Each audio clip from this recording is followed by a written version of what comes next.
Ce Oyonnax Stade Français était un tournant dans la saison des deux clubs, sortant de plusieurs mois de galère et à la recherche d'une victoire qui pourrait leur permettre de repartir de l'avant.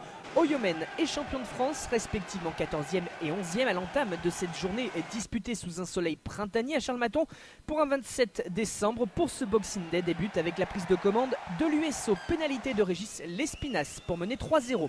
La réponse de Bornstein, le duel de buteurs se met en place. Le Stade Français égalise 4 minutes plus tard, 3 partout.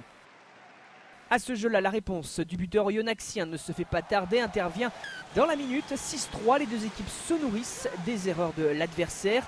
Oyonnax veut insister malgré la perte de son talonneur Jody Jenneker sur blessure.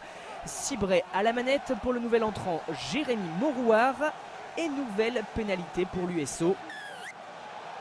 Les Parisiens ne lâchent pas après le plaquage. Lespinasse enquille, ça fait 9-3. Stein réduit le score 4 minutes plus tard. Et à 5 minutes de la pause, après une faute dans un regroupement, il profite de l'offrande pour égaliser. Oyonnax et Paris sont donc à égalité 9 partout à la mi-temps après un premier acte durant lequel la bataille des Rocs a été très engagée. On reprend les mêmes, on recommence de presque 50 mètres. Malgré le soleil dans les yeux, Stein donne pour la première fois l'avantage au Stade Français qui mène 12-9. Après cette pénalité, un poil de chance, le poteau rentrant. De la chance aussi malgré la déception de cette pénalité ratée par Lespinasse pour Oyonnax. Le poteau est cette fois sortant, récupération de Jimmy Yobo qui marque son premier essai pour son premier match sous ses nouvelles couleurs.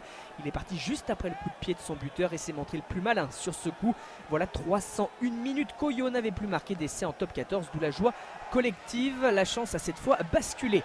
Les Oyonnaxiens sont en pleine euphorie et veulent donc concrétiser ce temps fort. Florian Denos monte rapidement.